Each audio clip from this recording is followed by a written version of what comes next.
공개된 드라마 무빙 15화에서는 강훈이 희주를 구하는 동영상을 보고 걱정하는 미현과 주원의 모습을 볼 수 있었는데요. 그 동영상을 본 두 사람은 마치 약속이나 한 듯이 아이들의 학교로 향하는 모습을 보여주었죠. 그렇게 학교를 찾아간 미현은 봉석의 담임인 일환을 찾아가는 모습을 보여주었는데요. 일전 아이들의 사고 때를 이야기하며 강훈에게 초능력이 있냐는 말을 건넸죠. 그리고 일환을 계속 시험하며 자신이 봉석의 엄마라는 사실을 밝히지 않았는데 일환이 그 사실을 알고 있는 모습을 보여주자 어떻게 그 사실을 알고 있는지 묻는 모습을 보여주었는데요. 오랜만에 안기부 요원다운 모습을 보여준 미현의 모습이 약간은 반갑기까지 했습니다. 이후 미현과 함께 학교로 향한 주원의 모습을 확인할 수 있었고 주원이 제일 먼저 학교에서 마주친 인물은 담임인 일환이 아닌 부담임인 성욱이었는데요.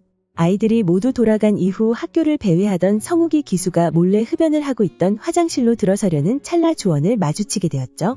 그리고 주원은 미현과 같이 성욱에게 담임인 일환을 만나 상담을 하고 싶다는 말을 건넸는데요. 하지만 성욱은 주원에게 아이들이 모두 하교하고 돌아갔다는 말을 건넨 이후 왠지 그를 일환과 만나지 않게 하려는 듯한 모습을 보여주었죠.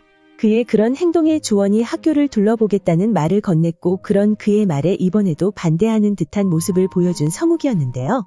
하지만 주원은 자신이 학부모라는 점을 강조하며 결국 학교를 둘러보는 모습을 볼 수 있었습니다.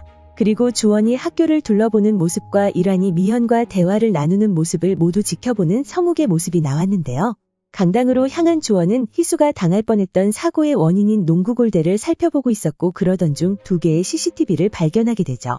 그리고 그 시각 미현도 일환과의 상담 중 천장에 숨겨져 있는 몰래카메라를 발견하는 모습을 보여주었는데요. 그렇게 수상하다는 생각을 가진 두 사람이었죠.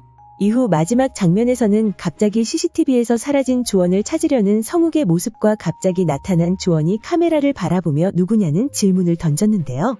그렇게 공개된 15화에서는 이때까지 이상한 모습을 보여주던 성욱이 더욱더 수상한 행동을 하는 모습을 함께 볼 수 있었습니다. 그리고 정체가 밝혀진 경비 아저씨와는 다르게 아직까지 밝혀지지 않은 성욱의 정체가 더욱더 궁금해졌는데요. 이번에 공개된 15화를 통해 그가 민 차장의 사람이 아니지 않을까라는 의심이 들었습니다. 드라마 초반부 기간제였던 성욱은 교장인 조례혁에게 잘 보이려는 모습을 보여주었는데요.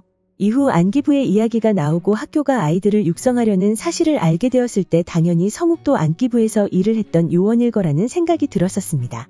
하지만 이후에 보였던 성욱의 모습에서는 왠지 그가 아이들의 능력을 감시하고 키우려는 게 아닌 아이들의 능력을 알아보려 하는 듯한 모습들이 나와 이상하다는 생각이 들었는데요. 조례혁이 아이들의 능력을 보고 싶어 할 때도 그와 같은 반응을 보여줬을 뿐만 아니라 졸업이 다가오는 상황에서 계속해서 아이들의 능력을 시험하려는 성욱의 모습이 함께 나왔죠.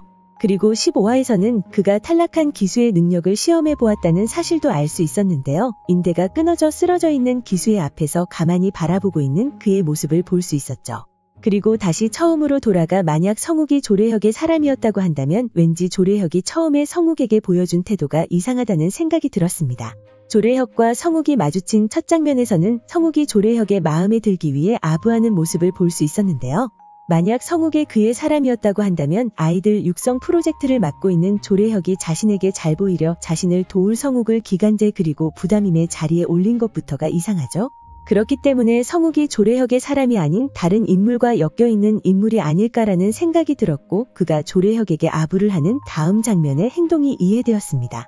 그 상황을 정리하자면 제일 먼저 주원이 학교를 둘러보겠다고 하자 당장 교장실로 달려가 책장 뒤에 CCTV를 보는 성욱의 모습을 기억해야 하는데요. 그 상황을 기억하고 과거로 돌아가 성욱이 일환과 조례혁이 함께 있는 자리에서 아부를 한 이후 조례혁의 책상을 닦으며 일환을 먼저 보낸 이유가 바로 CCTV를 조례혁의 방에 설치하기 위해서가 아닐까 생각되죠.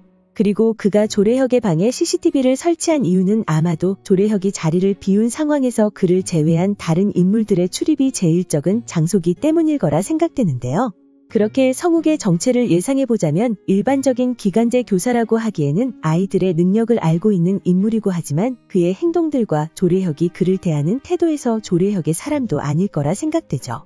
그리고 북한의 요원들이 한국에 내려오면서 성욱이라는 인물이 부각되는 모습을 보면서 어쩌면 그가 북한과 관련된 사람이 아닐까라는 생각이 들었는데요. 그렇다고 한다면 성욱이 조례혁에게 잘 보여야 하는 이유와 아이들의 능력을 궁금해하고 실험해보려고 한 이유가 다 맞아떨어지는 상황이죠. 성욱이 먼저 조례혁에게 잘 보여야 하는 이유는 아이들의 능력을 계속해서 살피기 위해 기간제 교사 자리를 유지하며 학교에서 아이들의 모습을 관찰해야 할 것이고 아이들의 능력을 시험에 진짜 능력자들이 맞는지도 알아내야 하는 상황일 것인데요. 그렇게 왠지 민 차장의 사람인 조례혁과 관계된 것이 아닌 것으로 보이는 성욱이 북한 요원들과 관련된 것이 아닐까라는 생각이 들었습니다. 그리고 어쩌면 북한의 아이들의 영상을 보낸 인물도 성욱이 아닐까 생각되는데요. 과연 성욱의 정체가 공개될 16화, 17화에서 밝혀지게 될까요? 오늘 준비한 영상은 여기까지입니다. 시청해주셔서 감사합니다.